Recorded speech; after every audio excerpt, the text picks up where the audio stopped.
Baraban turat ke kanglam bagata yanum undira wanje kwe wa kaya ngago yang di da wanje kwe ene nyinga aperwa do tilene isido ana young manager gaymenyap ane udo da baniro pa utem go gemiti dat kudwe ana ya puanga kaya temi kira gotui ana gajber bodia Tondien una pot, tondien una chua go kelwa. Ana no mo kling, ane to jor ku judan gok. Jin bin jai cham modie. Ana yoko jiga nim kut ku amad mo ngur. Wajanya jal piang mat ki diatin. Dindi de koy nang pet. Ato gor ma ku jong aji jin diri tabiar ngom mo kunulu. Dona lang ma bil. Oarar wot komim kya chelo nganga bariwela tan chapane jat udio melo leche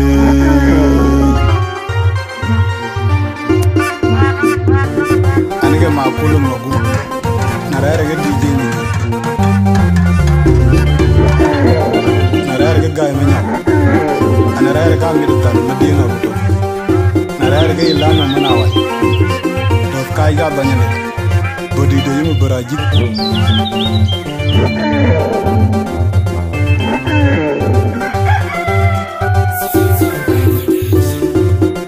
Emene mapin eto kamwayang oganang kuy ogajiral bay emajan oji kirin mayare korakway oguno kwen ejuk keliw tuang yintien diweche yi ajeliwe koye yer wikop chengpanay ayang majung makol ekilo itugder oguno long majok etwaria wajwa Kwagwang majok kwalim lo Hene kang letin Ayang matige kajida jikayi yenadier Idan le konyok Kakun maki wakun malo Kowa kway ilon yombiane mapin Ekto kamwayang Koganang kuy Koga jiral bay Emajan Oji kirin mayare Kora kway Kakuna kway ejuk Tuang yin tien, diwe chi yi Ajiliwe koye ye, wikok chung panay Ayang majong makon, ekilo etokder Unalong majok, etwar ya wachwat Kwa gweng majok, kwa limlo Hene kang lezin Ayang matige kajida jikoy ye nadier Idan le konyok, kakun magir, kakun malo Goy ilon yo ajiliwe koye dier wikok chung panay Ayang majong makol ekilo etokder Unalong majok etwar ya wachwat Kwa gweng majok kwa limlo Hene kang lezin Ayang matige kajida jikoy yenadier Idan le konyok kakun magir kakun malo Goy ilon yo ajiliwe koye dier wikok chung panay Ayang majong makol ekilo etokder Unalong majok etwar ya wachwat Kwa gweng majok kwa limlo Hene kang lezin Ayang matige kajida jikoy yenadier Idan le konyok kakun malo Anakok yange rai kinpol Ay mame Ane kaj palawan Doteng anadoi Anjamang adi Jumane koi luok Ane oman Ajang walen Ay pananak tengej Uwe pandan yo tengej Duniane ajaragam Jumane piane tengej Anamok tengej Anabejana Kanyen Ajinen ngalewa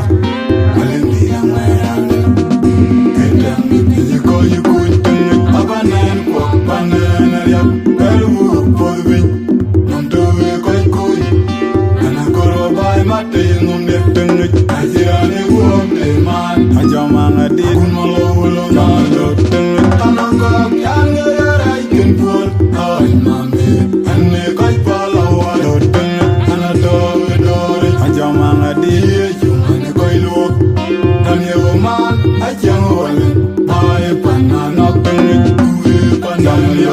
Euniene ajaragam Ijuman jupiana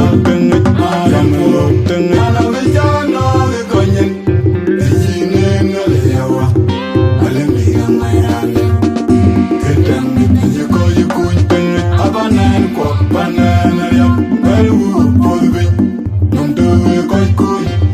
Anagoro bay mati ngomde tengit Ajirane guwabde man Ajamanga dit Kunmalo ulo Yalo tengit Ajamanga dit tengit Kungaja yamalo tengit Ajamanga dit tengit Kungaja yamalo tengit Ajamanga dit tengit Kungaja yamalo tengit Ajamanga dit tengit Kungaja yamalo tengit Ajamanga dit tengit Kungaja yamalo tengit Ajamanga dit tengit Kungaja yamalo tengit Ajamanga dit tengit Kungaja yamalo tengit Ajamanga dit tengit Kungaja yamalo tengit Ajamanga dit tengit Kungaja yamalo tengit Ajamanga dit tengit Kungaja yamalo tengit Ajamanga dit tengit Kungaja yamalo tengit Ajamanga dit tengit Kungaja yamalo tengit Anakok yang ngerai ngepun Hai mami Ane koi palawai tengit Anadoi doi Ajamanga dit Cumani koi luok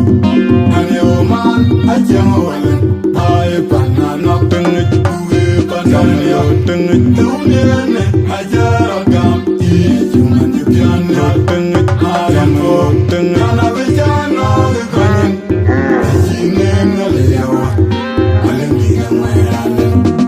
Ketang nipinjiko yukuny tengit Abanan kwa panan ariam Baru podbi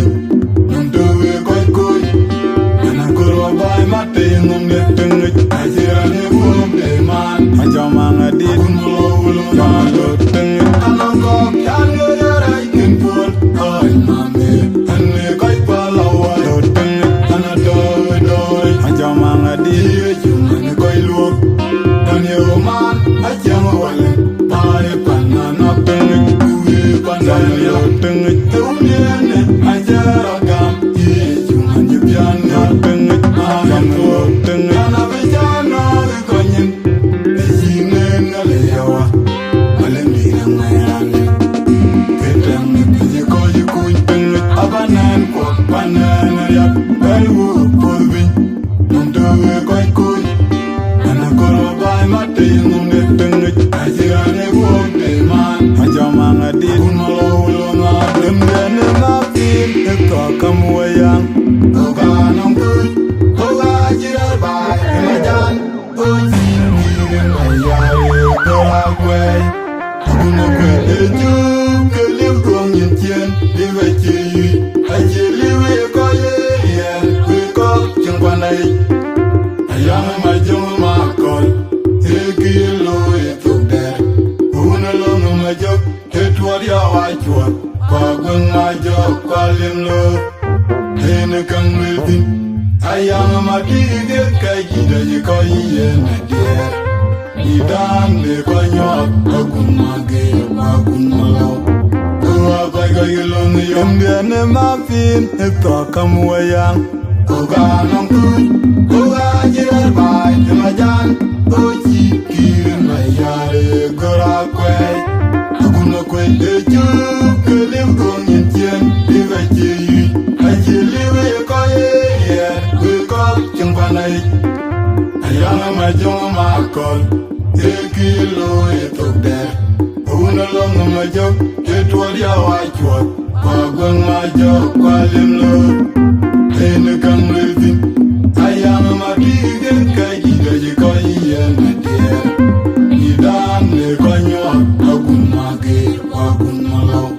Uwa bay kagilong yo Aji liwe koye dier Kwe kok chengpanay Ayang majong makol Eki lo etuk der Una long majok Etwar ya wachwar Kwa gwen majok Kwa lim lo Hene kang melvin Ayang matige Kajida yikoyi yen adier Idan le konyok Akun magir Akun malaw Uwa bay kagilong yo Aji liwe koye dier Kwe kok chengpanay Ayang majong makol Eki lo etuk der Una long majok Etwar ya wachwar kwa gun ma jo kwa lim lo ene kang lel din ayang ma ki ge ke ji ko yi ye di da me ko nyo wa bai ko ye long yo teng anang ko kyang ye ra kin pol ai na me an me ko pa la wa yo teng anata do ajama ngadi chuman ko lu an yo man ajama wala ai pa na no teng ku ye pa na yo teng tu ne ajara gam ye chuman pian na teng ayam yo teng ana be jana le kan ne ngale yawa alen li ngai kedang me ko yu ku teng abanan ko banan ya balu polvi ndo ko ko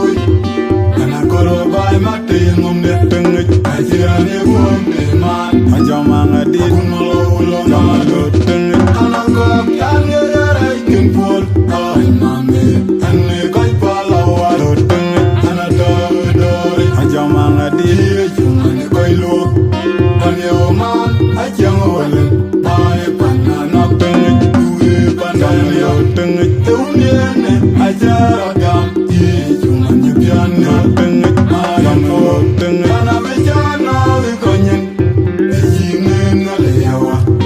alen di ngai ane kedang me ko yu ku teng abanan ko panan ya alu polvi ndo ko ko ana korwa bai mate ngom ne teng ajirane ko me man ajama ngadi kunolo lo na do teng ajama ngadi teng ngaje yam lo teng ajama ngadi teng ngaje yam lo teng ajama ngadi teng ngaje yam lo teng ajama ngadi teng ngaje yam lo teng ajama ngadi teng ngaje yam lo teng ajama ngadi teng ngaje yam lo teng ajama ngadi teng ngaje yam lo teng ajama ngadi teng ngaje yam lo teng ajama ngadi teng ngaje yam lo teng ajama ngadi teng ngaje yam lo teng ajama ngadi teng ngaje yam lo teng ajama ngadi teng ngaje yam lo teng ana ko kyang ye ra kin pol ai mame ane ko pa la wa teng ana do ajama ngadi chuman ko lo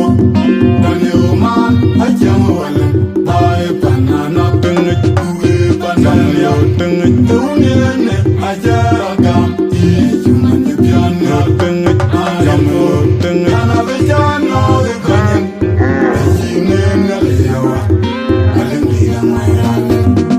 kedang me ko yu ku teng abanan ko panan ya balu polvi ndo ko ko ana koro bai mate ngom ne teng ajirane ko me man ajama ngadi kunolo lo na do teng ana ko kan ye ra kin pol ai mame ane ko pa la wa do teng ana do ajama ngadi chuman ko lo ane o man ajama wala bai pana na teng kuwe pana yo teng tunie ne ajara gam ye chuman pian na teng ayam o teng ana be jana le konyen yine na le yawa alen di ngai ane kedang me ko yu ku teng abanan ko panan ya alu polvi ndo ko ko ana koro bai mate ngom ne teng